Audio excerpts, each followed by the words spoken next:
zero hour. Sorry, Yeah. yeah, Portugal's a 0 hour time difference, but yeah, it was like a birthday present, a holiday, which is a nice birthday present because I couldn't afford it on my own. But yeah, it was a whole Oh, very family nice. one. What about you? Are you okay? Yes, I'm very well, thank you. I went to the Lake District and didn't see Kim. I feel terrible for this, but we did realise that we were about 7 minutes apart at one point. So Oh, right. Does she live in the same place then, or something? I do. Well, Oh, in the lakes at the moment. Yeah. Oh, wow, nice. Hello, Tiddy. Hi, that's me. Well, Tiddy is it does Tiddy. say a tiddy, so I hope, is that okay if I say either that name or any name? Is that... Call me Captain Plonk if you want. I'm not too precious. No, Simon. So where's my phone? I have to text David immediately. So one of the things which I occasionally do is to slightly, gently wind up Jerry. Is that I get along quite well with his parents, and I send his dad text messages sometimes. Lol. I have no issue with the messaging. It's that Dad feels that I then need to see the messages, so I get a bless screenshot him. of them, or Aw. he'll read them out to me. I'm like, I don't care, David. You chat with Simon as much as you like. I do that with my boyfriend's mother. I don't have a dad, so I steal yours occasionally just to have dad chat. How about that? Oh, all right. What There you happened? go. Did he unfortunately do what mine did, which is die or something else? Yes. He yeah. got cancer about 14 Oh, years God, ago. so now, I did- think. So did mine. Asbestos-related cancer. Horrible. Oh Lord. Oh no, not nice. Yeah. Asbestosis. Mesothelioma. Oh crumbs. Another type of a mesothelial lining all around the lungs just becomes so bad that you die within a year from the diagnosis. So it's a bit shit. But yeah, loads of people that bloody cancer. Yeah, so thank goodness Father's Day is over. I don't have to hear about it anymore. Yeah, no, indeed. Yeah, it's weird. The two people that I ended up being in contact with yesterday, both their fathers had died. So it was just like, this is quite a Yeah. I do sometimes send messages to my boyfriend's mother that he also finds embarrassing. Like I might take a candid shot of him and send it to her saying, oh, we're having a nice time on holiday. And she loves it because she likes her son. So she likes seeing pictures of her son. But he's like, no, do not take pictures of me. So, yeah. Shall we do some kind of podcasty thing? Yeah. Oh, go on then.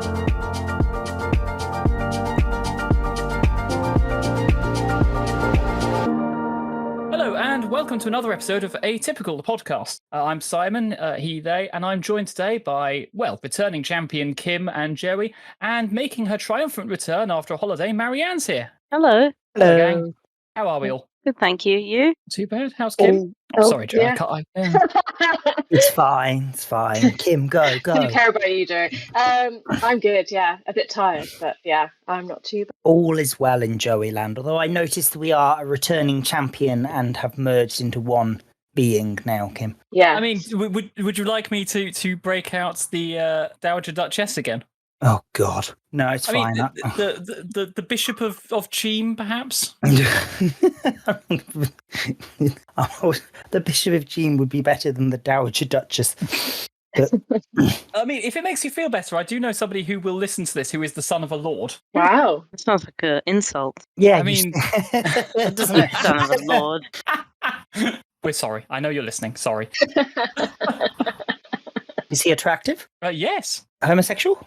Yes. And I have never been introduced to him. How dare! I love this. We've insulted him and then simultaneously massively complimented him, so it's all balanced out now. Son of the Lord, and someone When gets did he married insult to him? him, they'll also get rich.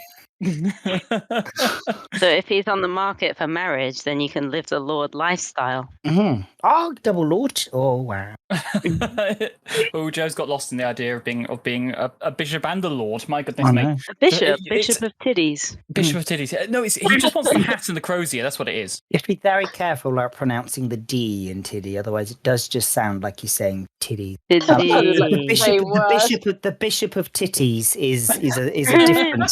is a different title. I've seen that porn. I thought you'd have no interest in those. Well, now, as it happened... No, not really. Me neither. They are quite disgusting. I mean, I'm just there going, I would be the bishop. It's all right. They're quite nice. They're round. They can be pendulous. They can be not pendulous. They're all the shapes. I mean, they're nicer than male genitalia. So, not the best of genitalia, technically, but I mean, organs of generation, sort of. Right, They're well, very. I saw an advert, which was probably kind of old, but it was like this English guy reserving a sunbed, getting ahead of all the German people also trying to reserve sunbeds. And he threw some towel rolled up in a beer with a UK flag. Carlsberg advert or something? Yeah, perhaps? and I've actually, now that I've old one, isn't experienced it? a holiday, I can see that once I woke up at like 6 something, the German people do get up extra early to reserve the towel because it was more German people than anything else. And it was actually quite hilarious watching that advert because it sounded actually really true because German people like towels. Well, there you go. So I have to admit, it's not something I ever really pay much attention to when I go on holiday. But there you go. Oh, Yeah. it's a well common stereotype of German. Yeah, I just love swimming mostly when I'm on holiday. I don't usually ever touch the sunbed other than to put on my flip-flops or something, and then I just sort of get straight into the body of water that is around, whether that be pool or sea. But I do love a body of water rather than sitting down and just being on a sideways thing with a towel. Yeah, I mean, I don't really spend that much time just hanging around a swimming pool or a lounge or anything. I like to go off and explore and do things. Yeah, exactly. I like to swim around. I just love. I did scuba as well. That was I love scuba. my first boyfriend. Do you see lots of stuff? Oh yeah, so many fishies, and I got a video as well, and photographs. Yeah, it was really, really interesting. What I didn't know is that you have to pinch your nose every so often because as you go down, your ears start hurting, and I didn't know that before. But I didn't realise how much you have to grip the mouthpiece. Oh, right. I think yeah. because I have bruxism, that just came naturally to me, which is when you clench. So my jaws are like too hench. So your jaws are hench. Yeah, it's not a good look for a female, but my dentist was like, "Oh, you've nearly got arthritis in those jaw joints." Jeez. I was just going to make a joke that you don't need like a nutcracker, but no, I probably don't. But that's the nickname her boyfriend has for her. Nutcracker. Oh my god! Because the ballerina or something. Anyway, so few things. I thought we could have a little bit of a chinwag, and I do rather fear that the masking episode is turning into our own Tacoma Narrows, but we will do it soon, I promise. But the Tacoma Narrows was the bridge that collapsed. Yes. Yeah. Because everybody knows about the Tacoma Narrows Bridge. Well, clearly they don't. Well, so the Tacoma Narrows Bridge. It's the bridge that collapsed because it started. It was the wibbly wobbly one. Yes, exactly. It oscillated so much that it snapped essentially. Ooh, I read it. There's some really good footage on YouTube of it actually shaking. If you ever want to, yeah. And it I do love. I think we have an opportunity here. We can have a Kim Google moment. Do you use Google itself, or do you use another search engine provider? I think I do just use the Google. Actually. I had a bit of a thing with Google, and I didn't realize that my phone months ago had signed into the work account on Google. So every strange thing I was Googling on the Google was being saved onto my work history. Oh my god. Because I come across a word and I'm like, oh, what's that? I'm gonna search it, and then that's interesting. Oh, how does that work? Searches more, and then it all stays in the work history. So one evening I had to then go and sign back into the work account and then delete everything. Yeah. Oh dear. That's just one of the things, random things like the Norwood Balding scale, or just surgeries. Sorry, the what? The Norwood Balding scale. Is that, I'm assuming, a scale of how bold someone is? Yeah. Amazing. I mean, the fact that it's scaled is just amazing. I've even heard the term Norwooding for someone who's receding a little bit. Really? It's like the strange things that I researched, they all went to the bloody thing. And then I thought other people's normal search histories, like hotel in Cornwall. And it's like, wow, that's so normal compared to the shit I searched. Oh God. Wow, I think we might have found like a competitor for me Googling random shit. Yeah. Just So through Marianne's search history. after that, I had to switch to DuckDuckGo. I was going to say, did you just when you use DuckDuckGo? DuckDuckGo, yeah. Well, I did use DuckDuckGo for a while, but I just found it like just didn't search as well, and like certain basic things I just could not get answers for. Mm. But Sometimes it's not quite as good as Google, but Probably you'll use like Ecosia or something that I does have good. used that. Yeah, I have used that before. I just But- use Yeah, Ask Jeeves. Do you Does that still actually? exist? No, No. you don't. Does that Does still Ask exist? Jeeves Does still does it exist? exist? It doesn't. It's like surely. Alta Vista. How about Lycos? Do you remember Lycos with the dog? Oh my God! Ask it. Yes, I do remember Lycos with the dog. Ask Jeeves is Yes, still a thing. the dog. Yeah, I remember. No, Lycos. it's not. It was Is cool. it? It is you sure? ask.com. It's still there. Let's. Or is that what it used to be? Was it ask.com before? But there's no butler on here.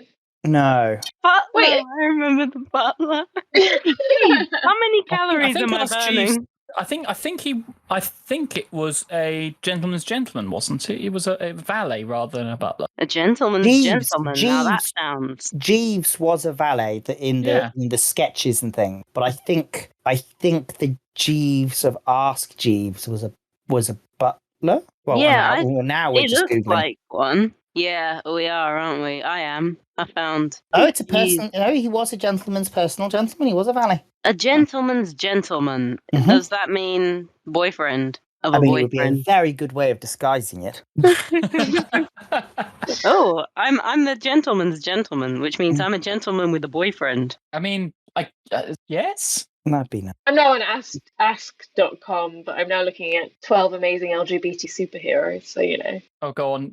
Have you found a list of like the sexiest LGBT superheroes or something? No, I don't know. Why has it said 12 amazing? I don't know. I don't think it's even the best. It's just 12 of them, which there's definitely more than 12. But I don't even think it has, what's the name on here? Harlequin, which, is one of the cool ones, to be fair. Wasn't that from the 40k universe? I don't know. I don't know enough about superheroes, and I guess this is superheroes, isn't it? It's not necessarily comic characters. Anyway, hauling us back on topic. Did we ever get on topic? Well, no, not really. But the marvelous thing is that through editing, it will feel like we were.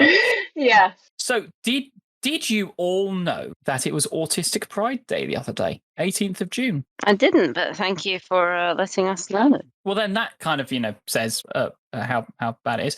So I did a bit of research, and the first time I come across it, it was held by a group called Aspies for Freedom. Anyway, they chose the day because it was so they say, it's the birthday of the youngest member of the group at the time. And it has evolved over the years to become something a bit, better, obviously, than a single organisation's thing. But it's now sort of recognised, sort of certainly across the UK, as being a day to proud about autism and so forth. But I think the thing for me is it's not just about pride in being autistic, but I suppose also sort of the co-occurring disorders is probably the wrong word to use, but dyslexia and ADHD. And so, I mean, I put something on our Twitter thread about how sort of I wanted to remind people that if nothing else, you should be, I guess, proud of the fact that you're here, that you get through the day, even though we are sometimes facing a world that's just not really built for us and our brains. How it can sometimes be a bit unfriendly and difficult, and yet we persevere and we work our way through it. And I think that's something we should all be very proud of. I think we should be proud of the fact that we pull together and support each other sort of within the community. Us as a little group, we came together to create this podcast. We've built our friendship because of it. We're supportive of each other, and we help each other out, and indeed other people as well, because we understand, I suppose, the struggle that other neurodivergent people, other atypical people go through. And whilst we can't necessarily have the same lived experience, we can certainly empathise with people who are facing sort of ableist environments, or transphobia, or bullying, or sort of misogyny, or whatever it may be, because although my own lived experience will be very different to the people experiencing those things, I've still experienced a way in which the world is not built for me. I've still been called stupid. I've still been denigrated for just existing. And I think we should still be proud of the fact that we pull together and support each other sort of across the spectrum. And for me, that's what it became sort of quite a nice sort of thing to think about the other day. But I don't know about what does anyone else think? What does sort of autistic pride mean to you? I know we discussed this in our very first episode, so it's quite nice to sort of have a link back to it. And, we've got two people who weren't here for the first episode, so it's nice to hear different voices, I think. Yeah, it's a bit...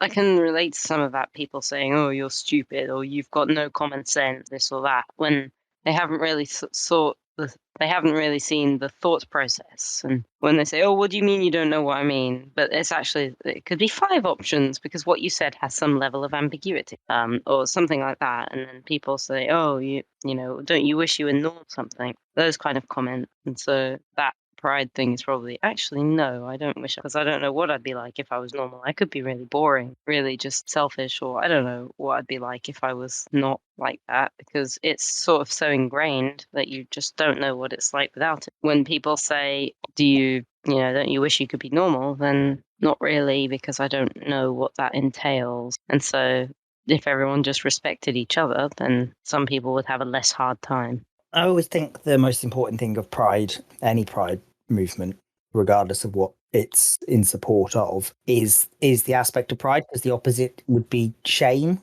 and you don't want to go around with shame. It's a horrible and incredibly self-destructive emotion. And if you can do anything to have pride in yourself, regardless of what it's for, I think you're going to be onto a much happier life. Yeah, that sounds about right, isn't it? The opposite of pride is shame. Well, you don't want to be going around feeling awful about yourself and thinking that you need to be able to change something about yourself that you have no ability to do. So, one, you can't change it. So why spend the time trying to think about it? Because that's only going to make you feel bad. But then if you can use it as a sense of pride and sense of sort of a badge of honor, then why wouldn't you? I mean, it ultimately is just a tool for making yourself feel better about yourself. If you can go around being happy, you can also help other people be happy about it. It's just a way of making the world a little bit nicer. I was always very confused by the Autistic Pride Day, particularly because it always comes in the same month as Pride Month, I think, anyway. Or at least it's Pride Month, yes. Yeah, and then I'm always like, oh, is it meant to be the intersection between autistic people and LGBT people? But I guess I don't think it is. But it's I guess it's just that same thing about embracing your identity and that sort of thing, which is very important for all kind of marginalized groups, I guess. To if you can try and run and hide from your identity as much as possible, but you are who you are, and actually I think embracing it and then actually figuring out yourself and what you need is probably the best way that you can actually live, really. You also hit on an interesting point there about it being in the same month as Queer Pride. I would have to try and find if there's any documents on it. Certainly my own experience is that there is quite a big intersection between neurodivergent conditions and being LGBTQ. I mean, I know for a fact that trans people, for example, are 3 to 6 times more likely to be a neurodivergent condition as opposed to cis people. And I don't know whether or not there's any links to that, and certainly there's lots and lots of studies, but I don't have the stuff to hand. Just thinking about my own friendship circles and the people I spend a lot of time with, there is a fair overlap of neurodivergent behaviours and sort of queer experiences and so forth. Certainly I'm all of those things thrown together. There's 2 other people in the call who have some different things themselves. I think we've all got things, don't we? Like, we don't particularly have 100%, this thing. Who wants to be straight? That sounds terribly boring. Yeah. I seem a tad dry and I'm like a mess, maybe. There's no reason why there couldn't be the intersection, though, between the two prides, regardless of whether they were deliberately Yes. set up at the same time. If I assume Pride is an older. Yes. Yeah. Yes. Yeah. Then. Yeah. Looking at Aspies for Freedom's website as well, it does scream very much of a blog set up in the 90s. It's got some of that. But they also have an Autmus. A what? Sorry. An Autmus. So Christmas for autistic people. Oh, how very interesting. Yeah. I started using the term "aut" as a shortness for autistic, and then I noticed other people also started using that term, and I felt proud that something. I mean, we do sometimes refer to ourselves as auties, don't we? Yeah. I think as long as there's no malice or disparaging, no aim for being disparaging, then if you are I think one, nicknames and shortenings are fine with whatever you're doing. I think as long as if you are one and you do it in a place of, I'm just trying to save my fingers from extra typing or something, then. Well, that's funny you say that, Marianne. I was talking to a friend of the show earlier on today, and he was sending me voice messages and was just saying that actually just got out of the habit of typing since retiring, and just now finds it easier to send a voice message than to type it out. I do that as well. Yes, you do send a lot of voice messages, dear. Yeah. It's just much easier.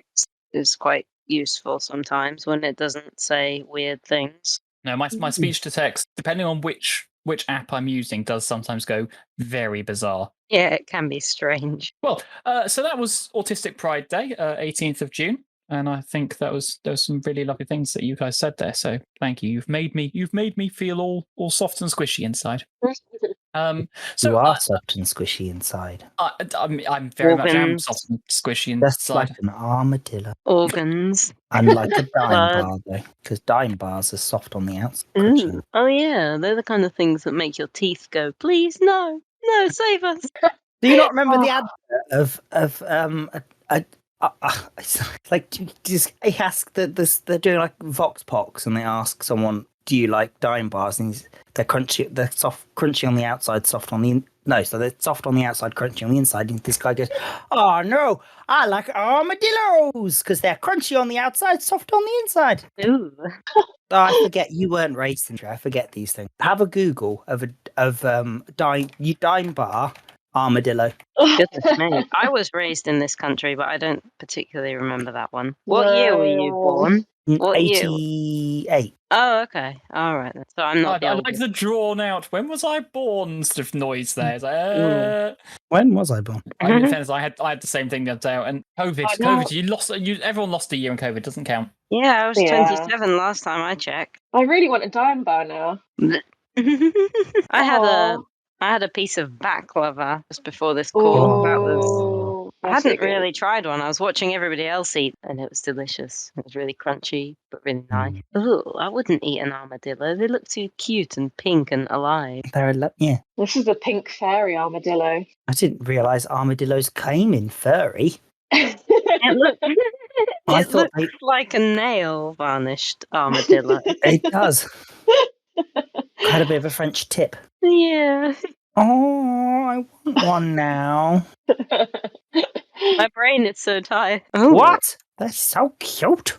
Well, they get quite big. They get to like Labradoodle size. Oh wow. I know exactly what that means, but I just imagined a dog. Yes. Labrador thing. Small dog, but not a tiny dog. Bigger than a Chihuahua, but smaller than a Labrador. Do you want me to send you the video of the baby armadillo taking a bath? Yes. Yes. There's no point in me trying to run a podcast when you're all obsessed with like baby armadillos. Well, we can watch that video and then get right back on the track. Okay, well there you go. I've popped it in there for you. Goodness me, he does look a bit bizarre. Aww. It's Arnie the armadillo. Aww, it's like a giant woodlouse. They do actually, don't they? It's that sort of segmented shell. It just likes taking a bath. Okay. And a dog. I'm back in the room. Anyway, if we've quite finished with armadillo talk. The armadillo baby. How did we get onto armadillos? Because of the dime bars. Because you said you were soft on the inside. Yes, there's a perfect trail of thought here. You're soft on the inside, which is the same as an armadillo, but the opposite of a dime bar. Yes. There you go. Autism recognition facial stuff? That sounds interesting. What's that? Well, there's a lovely article about people using AI to determine whether there are certain facial tropes that people with autism have, and therefore you could use it to possibly detect autism in people and use it as a diagnostic tool. But it's obviously very early doors at the moment. This would be the MIT paper, which was published on the 15th of June in the Journal of Neuroscience. So there's some research which they're doing into why autistic people may struggle with recognizing emotions on people's faces. So does a smile mean happiness? Does a frown mean anger? And what this study has done, and I'll put a link in the show notes so people can read it for themselves, is looked at the two parts of the brain most likely to be involved with recognizing facial expressions. And this is the inferior temporal cortex and the amygdala. And so what these do is the inferior temporal cortex is mostly responsible for facial recognition, whereas the amygdala uses a mixture of the information coming from that cortex and other sources to process emotions. And so part of what they were looking at is whether or not there is some kind of dysregulation or dysfunction in autistic people's brains that creates a gap in the information, if you will. And it's potentially quite interesting research because it would help to understand why some autistic people struggle more with reading faces than others. So we all know that it is obviously a spectrum. And for some people, things like reading people's emotions and faces might be really easy. And for other autistic people, it's really hard. So trying to understand why that might be is potentially quite useful as part of longer term, I suppose, acceptance of the fact that some autistic people are just a bit different. And it's a fascinating thing what they've done because they've used functional MRIs and sort of complex mathematical equations to try and build up fundamentally a network to resemble those biological neurons that are processing that information as it comes in. And looking at their early research, it suggests that there might be effectively an overload of information. So whereby the information coming in through your inferior cortex is not getting through properly to the amygdala, and the other information is not coming in at the right speed because the connections between those different parts of your brain are either overwhelmed or not passing it along at the right speed, if you will. So you're not processing it quickly or at the right time. And I think one of the things they use in there, which is a really lovely term, actually, is noisy networks. So, sometimes when you're doing things, you can just become a bit overwhelmed and you feel like everything's going too bright or too loud and it becomes overwhelming. Or the flip side is that nothing's really going in. You've just become blank to everything. It's because those nodes, those connections have overloaded. And so sort of to use a computer term, they need to restart. They need to clear the cache. And this study does suggest that there are a mixture of excitatory and inhibitory weights within that system, which mean that the network doesn't quite match the same as in, say, a neurotypical brain. And so sensory connections in autistic adults could just be a bit more noisy or inefficient. And I think it's a really interesting piece of research that obviously they're going to have to do a huge amount more work on it because, I mean, any kind of modeling on the brain uses an enormous amount of computer power.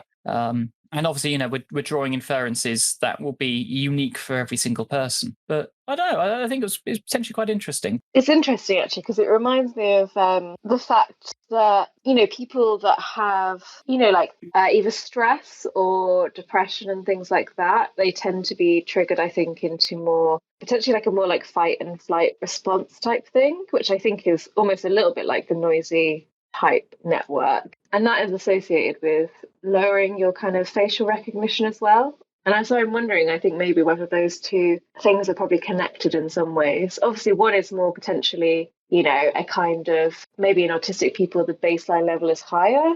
And, Then you've got people that are maybe kind of like stressed or have kind of more mental health issues where that maybe kind of also means that their kind of networks are a bit more noisy. So it can be a bit more temporary. And then obviously there's an overlap between autistic people that have, mental health conditions or in general get more stress, and it triggers the kind of fight or flight response a bit more probably because they are stimulated by things a bit more, and I think can tip them over the edge a bit more. So that, I kind of was just thinking about that as we were talking through that. But yeah, it's a very interesting paper. I'd love to see more detail on it because there isn't a huge amount from what we can see in the article as to kind of who they looked at. Like, was there what ages did they look at? Kind of what, was there a kind of fairly equal gender split? How many people? Because it's, often with these sorts of studies you find that it is weighted to one side more than the other. Yeah, I think I heard that there's a big gap in between people when they do studies historically, especially they only do them on men or something. But I can agree, my amygdala and my fight or flight response is my amygdala's really swole, like it's really pumped up. So any tiny little thing and I go, ah! Like if someone speaks to me from the other room, I'll go, ah! Like in this sort of scared attitude. So yeah, I can relate to the amygdala thing with it being really sort of ready to pounce. But I wonder with the facial recognition, how much of that is through not making eye contact with other people? Because when I meet people, I might not know their face. But if I saw an actor or actress or whatever from a film 5 years ago, and then I see them again in another film, my brain recognizes and says, oh, I've seen that face before. Where have I seen it? But in real life, because I don't look at people directly in the eyes or face, I don't remember the face because I don't look at it. So I wonder if that's got anything to do with it. Because when you're watching television, it's not so awkward to do like looking at the face because the faces are just there. They're not looking back at you, so you can look at them a bit. But then when you meet someone, they're actually there, and you don't want to look at their face sometimes because it's too scary. I had never considered the difference between eye contact with someone who's actually there and not. Well, I think the reason I don't necessarily look at someone though is more because I'm processing stuff and I'm having to think about it, and I find that easier if I'm kind of looking away and kind of recalling things. That means I generally don't make eye contact so much. Exactly. I also find recognition of actors really hard as well. Like, I feel like, if they look exactly the same in another film or something and they're acting the same part, I'm like, I recognise that person. But when they completely change parts and they've got different hair, like someone will have to point it out to me and I'll be like, oh my God, that's the same person. Like, I think is it Keith Sutherland in Lost Boys versus 24, when someone pointed that out to me, I was like, what? I used to think I was really bad at facial recognition, but then when I watched more films, I pretty much was always right about, oh, isn't that person from that thing? And then I go to check it and I'm like, yay, it is. Yay, I'm not stupid. So then I recognized that I was actually not terrible at that, but only in person because I don't really look at the face. I think there's one actor, I'm just going to say the name, Peter Serafinowicz. Hard to pronounce. How the hell did you manage to pronounce that? We went on an ODL hostel at Easter, and there was a guy that came on it who had all the characteristics of Peter Serafinowicz. He looked like him, his intonation, the deepness of his voice, everything reminded me of him, but it took me a good day to work out that it was Peter Serafinowicz.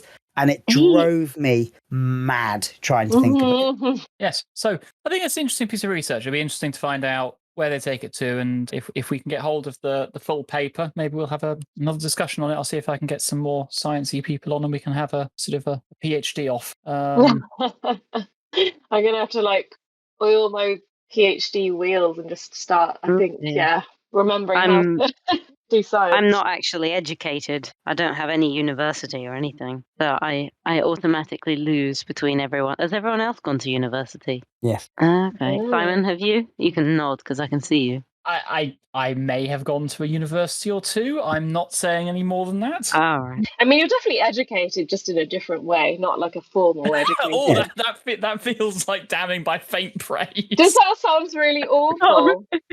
Not really. Educated, just in a different way. I think it's like natural curiosity and teaching strange Google terms rather Yeah. than sitting down in front of a person that's But I think, saying I don't know, like maybe it's really patronising to just say, like, I think that's more like, I don't know, more, what am I trying to say? Just like cooler that you've kind of like gone out your way to do it rather than like, you know, everyone else sitting down and like basically paying for someone to just, Well, Oh, formal right. education's Yeah. useful if you use it, but a formal, you know, Yeah. being incredibly heavily educated at how to mechanically engineer a stop sign isn't going to be particularly useful. But you've got, you know, a degree. Oh, I was gonna say about the paper actually. Please. There was just some interesting stuff that they said that like how it could be used at the end, and it was just sort of how, what did they say? Stuff about, I've completely and utterly closed Blummer page now. Oh no, I think I've got it open somewhere over here. Yeah, they mention about just how they could use that research. So there was a lot of stuff about how they could potentially use it to like tweak videos so that like faces could be recognized better, or like certain emotions could be recognized better. And I definitely know from speaking to other autistic people that, you know, I mean, it's probably the same with me. Almost if someone is a lot more highly expressive, it's a lot easier to read what their emotion is. I mean, sounds like a really obvious thing to say, but you know, it can be, if someone is very subtle in their emotions, it's very difficult. So I think they were talking about, like potentially tweaking facial and other relevant pixels in what autistic people might see in like augmented reality goggles, which was quite an interesting thing, or like movies and educational materials that would engage autistic children and adults. So I think I missed that bit, but that sounds fascinating. Yes, if they can find a way in which they could actually make, I suppose, visual media more accessible to autistic people, that would be really very, very nice. Yeah, so I felt like it feels like they were looking at interesting ways that they could use this rather than going, right, we're just going to use this to diagnose autistic people. And, you know, sometimes that can go down not a great way. Whereas this is actually like, oh, how can we make other things better with this research so that, you know, maybe things are more accessible for people. I find subtitles quite helpful as an I love subtitles. I love subtitles. Because, you know, you hear the bang, bang, bang in all these films about, you know, the special effect, bang, smash, all that's really loud. But when the people are actually doing vocal stuff, when they're speaking or something, it's always... And it's like, how am I supposed to hear that? How is anyone supposed to hear that? And if you turn it up, the bangs get, you know, unreasonably loud. And so it's hard to watch anything without subtitles because like explosions or whatever. Yeah, I'm always really hyper aware of how loud things are. So I always feel me too. Like, you know, if I'm watching a movie and my housemate's gone to bed, I'm always like, oh, if this was me, like I'd want to have the noise really quiet so it wasn't disturbing me. So I end up having it very, very quiet and having subtitles. And you know, most of the time, like, you know, my housemate's completely oblivious to it, but I'm like, oh, I can't make noise. Yeah, I can't sleep without earplugs either. Any level of noise. I used to be like that, but it's weird. I've gone the opposite way now in that I actually use like fan noise to go to sleep to. So at least it's like a consistent noise that I can kind of get used to. Yeah, what's the noise that you said that it was? Oh, it's like fan noise. It's like on Spotify, it's like fan noise 8 hours, which is great if you're going to sleep for 8 hours or less, but annoying when it's like you're sleeping for like more than 8 hours. But white noise is one of the things that a lot of people. I mean, I know lots of people who go to sleep listening to rain sounds, for example. So. Rain, I can't get on with though because I find it too distracting. Because there's too much going on, like there's thunder, and then there's like different changes of the rain, and I start getting really distracted. I'm like, oh, what's happening? I get a bit like delirious. Like, now it's heavy rain. Now it's like dripping rain. It's dripping off the thing, and I'm like, oh, this is not conducive to sleeping. Joey, is it you or Sam that plays rain sounds? I do. We both do, as does Reese as well. Have a sort of a rain sounds to help, just white noise. Sam's goes on for like hours, but sometimes it will be a Disney playlist, and you'll be just drifting off to sleep, and suddenly it's into something else. He's got a sci-fi one which starts as like Superman, which obviously is quite orchestral and gentle, and then fast and then gentle again, but then suddenly it gets into like Jurassic Park, and you cannot Oh sleep my and God. listen to the theme tune of Jurassic Park. But he's just snoring to the side of me, and I'm listening to all this old sci-fi theme tunes. Oh my God. But I do like like when- I a can white fall noise asleep on generator. a beach, but that's the only place I can fall asleep in that's not a bed at night time. I can't sleep on a plane, can't sleep anywhere. But on a beach, I can occasionally fall asleep. Something about the waves and just generally loving a body of water nearby. Water bodies are really nice. Occasionally a car as well. That's the same kind of thing. I guess it is sort of white noise-ish, white or brown or whatever kind of noise. It's definitely not a brown noise. Is it not? That's a different thing. Yeah, not a brown noise, please, not a brown noise. What's wrong with brown noise? I thought it was just a deeper white noise, isn't it? No, a brown What? noise. Brown noise is supposed to be a phenomenon. It's supposed to be a frequency of sound that resonates with your bowel enough that you lose control of it. It's not real, but it's what it's supposed to be. Yeah, there was a load of research done, probably by the US military, because they do all these things. Into could they broadcast a noise that make the enemy poo themselves? This feels like a Kim Google corner, I think. So I know. Well, I am googling it now, but like, there's like actual things where it's like brown noise remastered, and I'm scared to click it now. I don't want to uncontrollably poop. I think it is normal, but someone's just probably made a meme out of it because of its brown color. Well, I've heard a bit, and my trousers are still clean. So have you just been playing brown noises to yourself? yes, I think white noise and brown noise. Yeah, there's a pink noise too. I think brown noise being related to poo is like a meme where brown noise actually does exist unrelated to poo. So what I meant was the one that's not related to poo. Because I saw it on Wikipedia ages ago, unrelated to poo. But I think the boyfriends are just saying, you knew it was related to poo because we watched the South Park. Thinking, I thought that was just South Park being silly. If you start talking about Mr. Hanky, Mr. Hanky, the Christmas poo. Therefore, vicariously, he loves you. Vicariously, yeah. I mean, the brown note, it seems. Is it? Yeah, the brown note, not the brown noise. Is that a bit like the Devil's Note? It was a band chord or something, wasn't it? That reminds me of Tenacious D. Oh, yeah. Oh my God, that's going back a bit. Tenacious D. I love metal. Oh, brown noise actually sounds quite nice. That's exactly like my fan noise, actually. Oh, good. So we don't need to like send you up some incontinence pants or anything then. No, all good. Actually, have you ever heard of like alpha and beta waves? Those are like different things that I've always only heard. for radiation. Alpha waves, which are apparently supposed to improve your memory. Oh, goodness me. Yeah, there's lots of different. I don't remember. Yeah, there's lots of different. Oh, ha ha ha ha. Beta represented arousal. Alpha represents non-arousal. Oh, Right, there's one that makes you aroused. What colour's that? Just for the purposes of our listeners, obviously, for no other reason. And what meaning of that word? Because that could mean something else. Like it could mean like arousing someone's attention. Be like, oh, what? What did you say? Or arising anger or something. No, I think it just means it makes them horny. Oh, goodness me! I don't think it's like that. No, it's bonking music. It's just James Brown, isn't it? It's continuation of Brown music. It's James Brown. Go to beep jail. I can't even say that word. What word? Do you mean horny jail? Yeah, I can't say that word. Sorry. Oh, right. So you have to figure out what the word is, and you're like, no. What's the word? Thought you were going, I can't say bonk, and then kept saying bonk, and I was like, keep saying it. So confused. No. Oh, I love that meme, actually. Anyway, hauling, stevedore arms.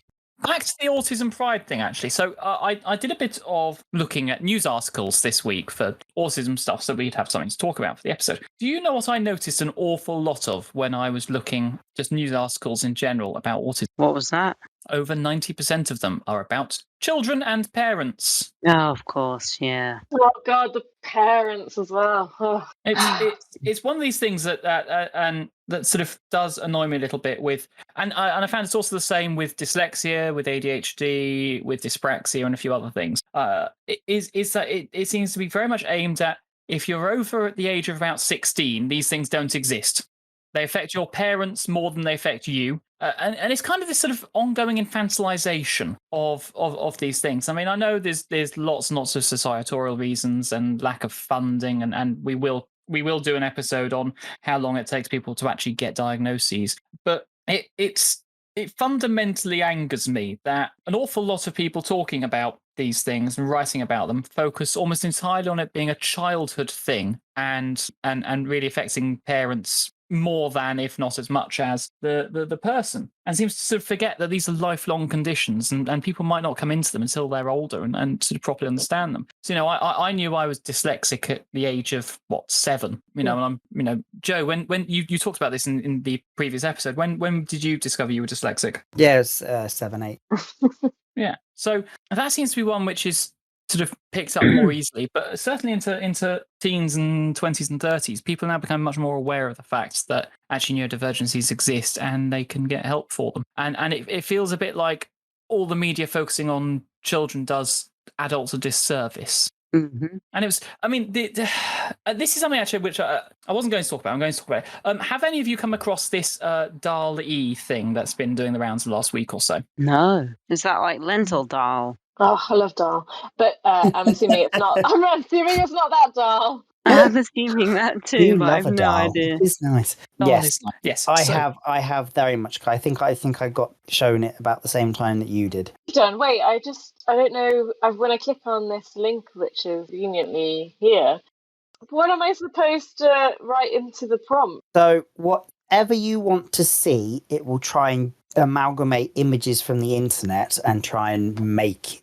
you something. So if you type in a hamster smothering a dog, it will try and first try and find that picture. If not, it'll try and merge the pictures together in order to do it. But it's all AI driven, so it's learning and getting better. Oh, and this is part of the problem, is that because of the way these image generation models are built, they rely on existing and in many cases sort of unfiltered data. And so, as we've discussed previously, I want to say, but we may not have done, there are stereotypes within all of this data which make it very difficult. So somebody pointed out, if you typed in doctors, they were almost all male. If you typed in nurses, they were almost all female. There were some really uncouth stereotypes within that. So a friend of mine, a friend of the show, did type into this thing a podcast about autism. 6 of the 9 pictures are children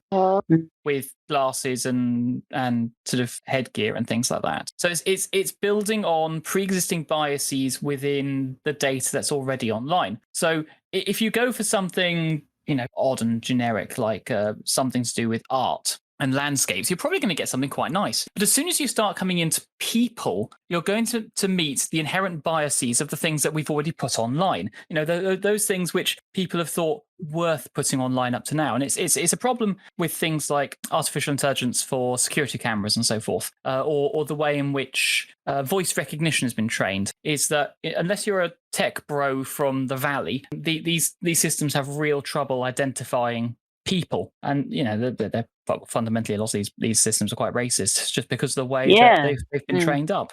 So yes, this DAL-E thing's been sort of doing the rounds. And I think, whilst there are some significant limitations to it, there are some, quite interesting things there as well. So while we have to be a little bit careful to avoid reinforcing and exacerbating societal biases, there are, some quite interesting things to it. And there's I suppose sort of a question is that as I suppose these systems grow and become more useful and able to convert a few words into pictures, what does that do for sort of the graphic design industry? Very true. Suppose, though, there's a difference between knowing what you want and having someone create something for you, because you could have a general idea that you want a new logo for your business that happens to be the name, and you make tiles, so let's put a tile behind the name. But that isn't a creative process. There isn't something then that's being made that's unexpected or different from what you because usually the person making the content is not the person who's commissioned it. So you haven't got that second input, whereas if you just auto-generate your own sign, you might not get that other perspective, that other input.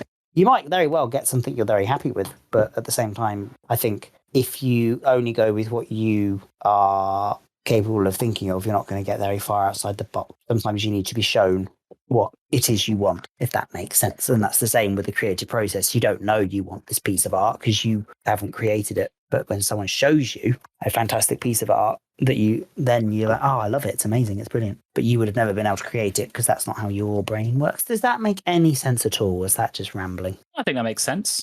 Yeah, I think so. Yeah.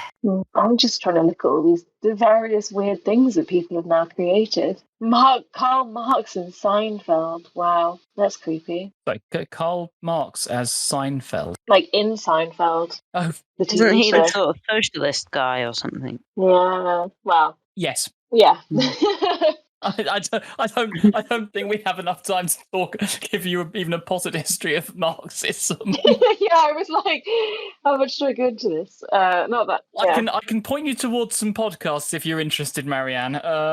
Did we wrap anything up with the Dali, or were we just kind of commenting on how cool it was, or weird, or how just, I guess, AI can just, yeah, I guess reinforce stereotypes / Would you like to say something to wrap up Dali for me? I don't know. It's just, yeah. I mean, I don't think it's any surprise that this is a thing that has been noticed before in AI, that it is just does tend to show you very particular images. So yeah, I don't know. It's just, I don't know what point I've got to it really, I guess. I think it can be quite a silly, fun thing, I think. But yeah, I think it's just one of those things where you have to be a bit cautious about it, because it might bring just highlights, doesn't it, really, the kind of stereotypes that are out there, or the kind of scary how there isn't necessarily loads and loads of pictures of a particular group or representative of a particular group. So I don't think I've got anything big to switch, but I think until, you know, like, you can get AI to run loads of things based on what's out there, but I think there is a lot to be said about someone then controlling it and making sure that it actually is corrected for and a bit more representative, even if you have to like feed it a bit more images and go, no, maybe actually don't use these things.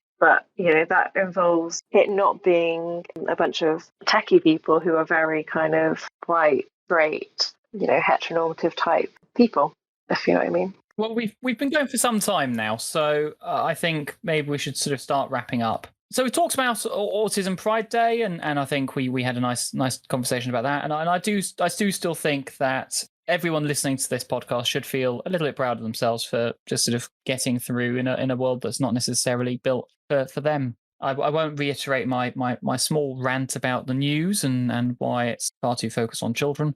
I think there's a real interest in that paper, and it's definitely one that I think we need to look into a bit further, because there's potential there for some really helpful, useful, and supportive outcomes for neurodivergent people. And that last roundup on DALL-E, I think maybe we should get one or two people on who know about this sort of AI and picture generation in a bit more detail, because I think there's definitely some discussions we could have in that about representation and the usefulness of it as well, because it's potentially something which could be really helpful for neurodivergent people and for artists and creatives to sort of give them a concept of something that they can then draw and develop. Yeah.